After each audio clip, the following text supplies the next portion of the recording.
तीन दामाद की सास पार्ट 2। अब तक आपने सुना कि कावेरी जी अपनी तीनों बेटियों ईशा, मोहिनी और सुहाना की शादी 3 घर जमाई लड़कों के साथ करवा देती है। उन्हें लगता है कि ये लड़के शायद घर का कामकाज संभाल लेंगे, लेकिन उनके तीनों घर जमाई बहुत आलसी थे। वो नौकरी भी नहीं करते थे और बाहर का काम भी नहीं। कावेरी जी ने अपनी बेटियों से कहा कि वो प्रेगनेंसी का बहाना बनाकर अपने पतियों को सबक सिखाए। अब सुनिए आगे। मम्मी, आपने जैसा कहा था हमने वैसा ही किया, लेकिन देखिए ना, विवेक का हाल तो वैसा का वैसा ही है। घर में ना सुबह का नाश्ता बनता है और ना खाना। नौकरी पर जाने की बात करूं तो खाने को दौड़ते हैं मुझे। हाँ मम्मी, मैंने भी सुमित को कितनी बार कहा कि अगर नौकरी नहीं करनी तो कोई छोटी सी दुकान ही खोल लो। घर का खर्चा कैसे चलेगा? देखो दोपहर के 12 बजने आए और जनाब अभी तक सो रहे हैं। हाँ मम्मी, ईशा और सुहाना ठीक कहती हैं। अविनाश का भी यही हाल है।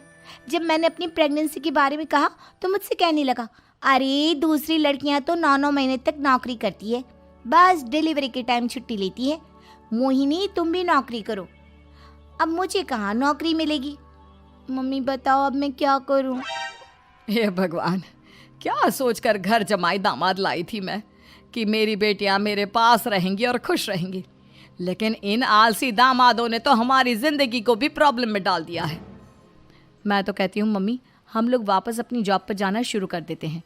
बता देते हैं इन लोगों को कि हमने प्रेगनेंसी का बहाना किया है। नहीं नहीं बेटा, ऐसी गलती भी मत करना। अगर तुमने ऐसा किया तो इन तीनों की आदत और ख़राब हो जाएगी। अरे आज नहीं तो कल कभी तो तुम प्रेग्नेंट होगी, तब वापस यही प्रॉब्लम आएगी। तब क्या करोगी तुम तीनों? हाँ मम्मी, आपकी बात तो बिल्कुल सही है। इन लोगों को तो सुधारना ही पड़ेगा। लेकिन कैसे? अपने बच्चों के आने की खबर सुनकर भी इन लोगों पर कोई असर नहीं हो रहा। पैसे कमाने के लिए घर से बाहर निकलना ही नहीं चाहते ये तीनों। अब मेरे दिमाग में एक प्लान आया है। तुम तीनों चिंता मत करो, उन तीनों को बुलाओ, फिर मैं बात करती हूँ। थोड़ी देर बाद कावेरी जी अपने तीनों दामादों को सामने बुलाकर अपनी बात कहना शुरू करती हैं। अविनाश, सुमित और विवेक, देखो बेटा, मैं ना तुम तीनों से बड़ा प्यार करती हूँ, इसीलिए तो तुम्हें घर जमाई बना कर रखा है मैंने। अरे मम्मी जी, सीधे सीधे कहिए ना, क्या बात है? प्यार तो हम भी आपको बहुत करते हैं। अरे मम्मी जी, आपकी इज्जत भी बहुत करते हैं। अरे भाई, आपके जैसी सास और कमाने वाली बीवी सबको मिलती है क्या? हाँ मम्मी, विवेक और सुमित ठीक कह रहे हैं। आपकी बेटी से शादी करके मेरी तो ज़िंदगी ही अच्छी हो गई है। जानती हूँ मैं, और ये भी जानती हूँ कि तुम तीनों अपने अपनी बीवियों से बहुत प्यार करते हो। बेटा, बात ऐसी है कि हमारे कुल गुरु ने कहा है कि प्रेग्नेंट होने के बाद मेरी तीनों बेटियां शुरू के 4 महीने हमारे गांव में जाकर रहेगी, जहां मेरे चाचा जी रहते हैं। अरे लेकिन क्यों मम्मी, गांव में जाकर रहने की क्या ज़रूरत है इन तीनों को? वो क्या है ना बेटा, हमारे परिवार को एक श्राप है। अगर मेरी बेटियों ने यहाँ पर बच्चा पैदा करने की कोशिश की तो उनके बच्चों को कुछ भी हो सकता है। इसलिए अब से लेकर 4 महीने पूरे होने तक इन्हें गांव वाले घर में रहना पड़ेगा। हाँ, तो इसमें प्रॉब्लम क्या है मम्मी जी? हम भी वहाँ जाकर रहेंगे, पिकनिक मनाएंगे। अरे भाई, बीवी जहाँ हम भी वहाँ। हाँ यार, आइडिया तो बहुत अच्छा है। शहर की ज़िंदगी में रह रहकर परेशान हो चुके हैं, अब कुछ दिन गांव में बिताएंगे। तुम लोग समझने की कोशिश क्यों नहीं करते? तुम में से कोई भी वहाँ नहीं जा सकता, और मैं यहाँ रहूँगी ना तुम तीनों के साथ। 4 महीने की तो बात है, उसके बाद ये तीनों ही लौट कर आ जाएंगी। ठीक है मम्मी जी, अब हमारे बच्चों का सवाल है तो ये तो करना ही पड़ेगा। कावेरी अपनी तीनों बेटियों को कुछ दिन के लिए घर से बाहर कहीं दूसरे शहर में रहने के लिए भेज देती है। कुछ दिनों के बाद, अरे मम्मी जी, बहुत दिन से पिज्ज़ा नहीं खाया, मंगवाइए ना। क्या बताऊं बेटा, पहले तो बेटियां खर्चा दे देती थी क्योंकि उनकी नौकरी थी, लेकिन अब तो मेरे पास पैसे ही नहीं बचे। थोड़े बहुत पैसे हैं जो बच्चों की डिलीवरी में काम आएंगे।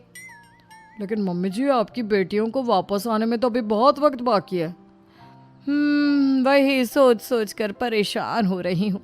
सोच रही हूँ कल से दूध भी बंद करवा देती हूँ। अब दूध वाले को देने के लिए पैसे भी तो नहीं है ना। अरे नहीं नहीं मम्मी जी, अगर दूध भी बंद करवा दोगी तो मुझे चाय कहाँ से मिलेगी? और चाय के बिना मैं तो मर ही जाऊंगा। क्या करूं बेटा, इसके अलावा हमारे पास कोई ऑप्शन नहीं है, मेरे पास पैसे ही नहीं बचे। इस तरह कावेरी जी धीरे धीरे अपने तीनों दामादों को पैसे देना बंद कर देती हैं और घर में खाने पीने की चीजें लाना भी बंद कर देती है। अब वो तीनों बुरी तरह से परेशान होने लगे थे और इसलिए एक दिन तीनों प्लान करके घर से बाहर निकलते हैं और बाजार में जाने के बाद यार अच्छा खाना खाए हुए कितने दिन हो गए, पता नहीं कब अच्छा खाना मिलेगा। हमारी बीवियों के जाने के बाद तो हमारी हालत भिखारियों जैसी हो गई है यार। कुछ भी हो, मुझे तो आज पिज्ज़ा खाना ही खाना है। जेब में 1 रुपया नहीं और पिज्जा खाएगा, कहाँ से आएंगे पैसे? अरे देख वहाँ सामने बोर्ड पर क्या लिखा हुआ है, कंप्यूटर पर काम करने के लिए एक आदमी की आवश्यकता है। भाई मैं तो जा रहा हूँ, काम करूँगा और शाम तक पैसे लाकर आराम से पिज्ज़ा खाऊंगा। जा जा, तुझे कोई काम नहीं देने वाला, हम तो घर जा रहे हैं। चल भाई सुमित। सुमित और अविनाश वहाँ से चले जाते हैं और विवेक उस कंप्यूटर शॉप पर सारा दिन काम करके 5,000 रुपये कमा कर घर लौट कर आता है और अपने खाने के लिए अच्छी अच्छी चीज़ें भी लेकर आता है। ये देखकर विवेक और सुमित के दिल में भी कुछ पैसे कमाने की इच्छा जागती है। अरे सुबह सुबह कहाँ चल दी है तुम? मम्मी जी एक बहुत अच्छी जगह मिली है, कंप्यूटर पर काम करने के 5,000 मिले थे कल मुझे। अगर रोज़ काम करूँगा तो पूरे 40,000 की तनख्वाह। अरे वाह, ये तो बहुत अच्छी बात है दामाद जी, आपको जाना ही चाहिए। सुमित और अविनाश विवेक को इस तरह तरक्की करते देखकर परेशान हो जाते हैं और वो दोनों भी काम की तलाश में निकल पड़ते हैं। धीरे धीरे उन दोनों को भी काम मिल जाता है।